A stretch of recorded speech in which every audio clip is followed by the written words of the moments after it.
Olá! Semana retrasada eu falei sobre o processo que Jesus vivenciou durante o deserto que ele passou, segundo as próprias palavras dele, que ele trouxe no livro Cartas de Cristo.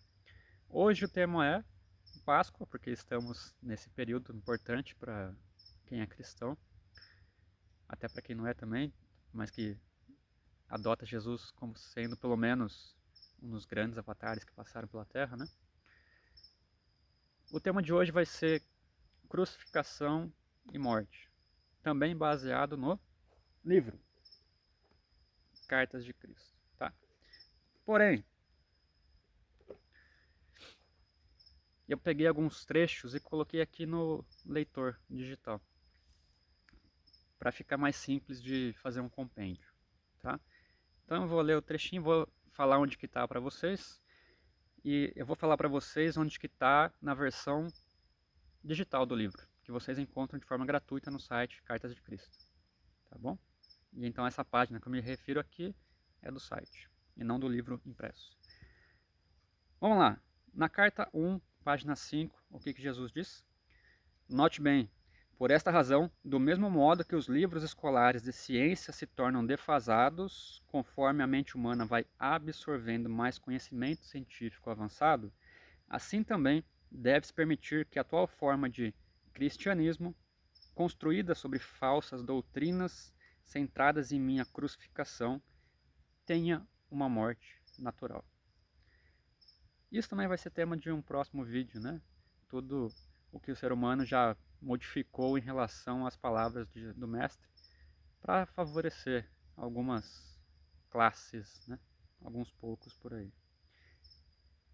Mas acreditar que tudo que está na Bíblia foi o que o mestre trouxe fielmente, que não teve intervenção humana, é um pouco leviano. Já perdi 100 inscritos só nisso agora.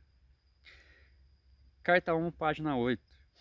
Para preservar a crença judaica na salvação do castigo pelos pecados, por meio dos sacrifícios no templo, adotou-se a pessoa de Jesus como supremo sacrifício que pagou pelos pecados dos homens através de sua crucificação.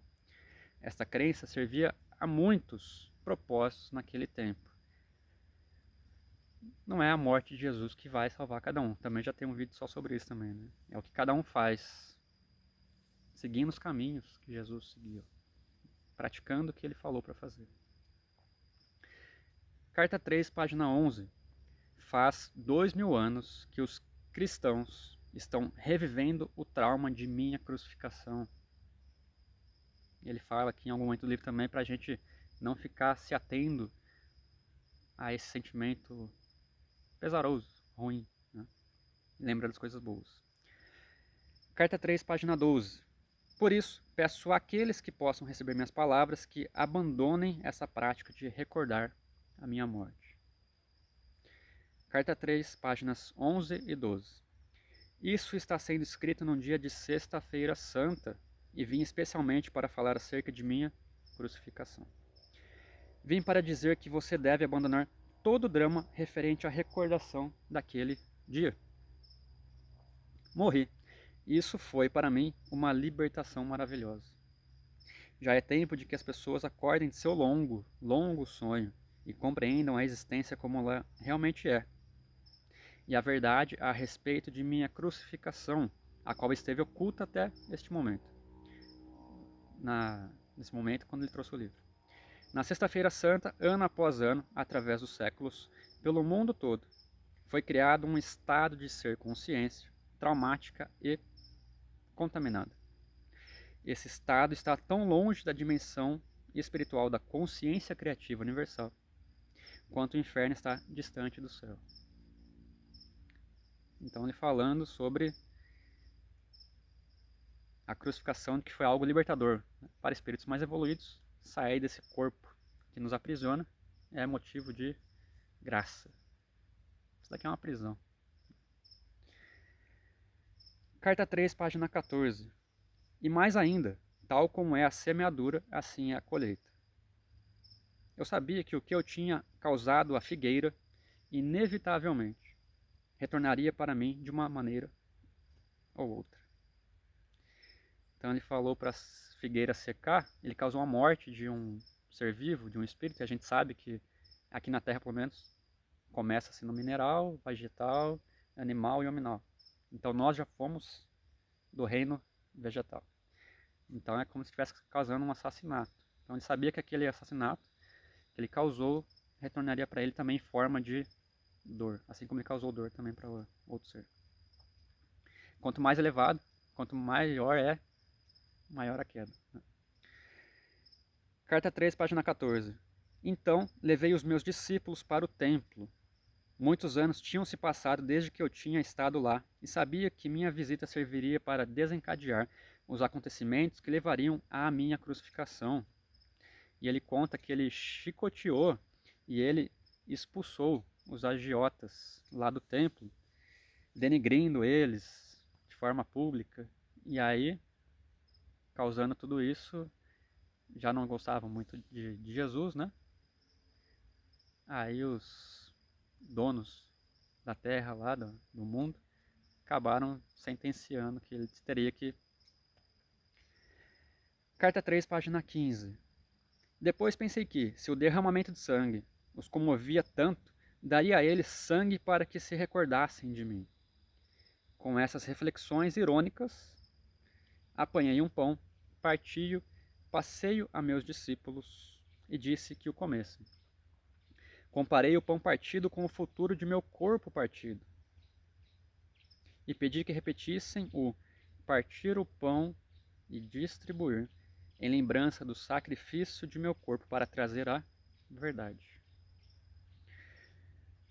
Até hoje, né, a gente fica nessa de querer achar alguma coisa para pagar os nossos pecados, sendo que a melhor maneira seria amando. E aqui nesse mundo, quem traz a verdade é crucificado. Hoje não mais na cruz, mas por palavras, por atos e tudo mais. Carta 3, páginas 15 e 16. Então eu disse que um deles me trairia.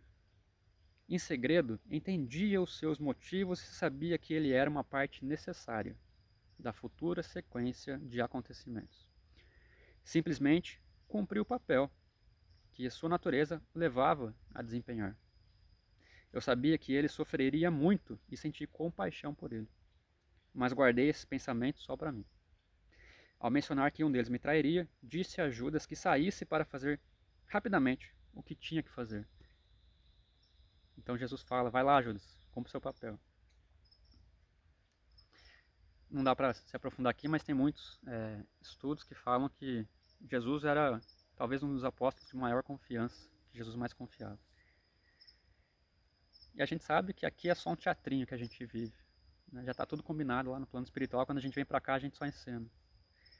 Então até antigamente malhava-se Judas, um cristão malhando alguém, sendo que era o papel dele. Tinha que cumprir as escrituras, alguém tinha que fazer isso. Né? Senão não acreditariam que Jesus era o Messias. Carta 3, página 16. Disse que se agarrassem à recordação do tempo em que eu tinha estado com eles. Alertei que haveria muitos que continuariam o caminho com o conhecimento que eu havia dado, mas que estranhos buscariam acrescentar a voz da tradição e da razão aos meus ensinamentos.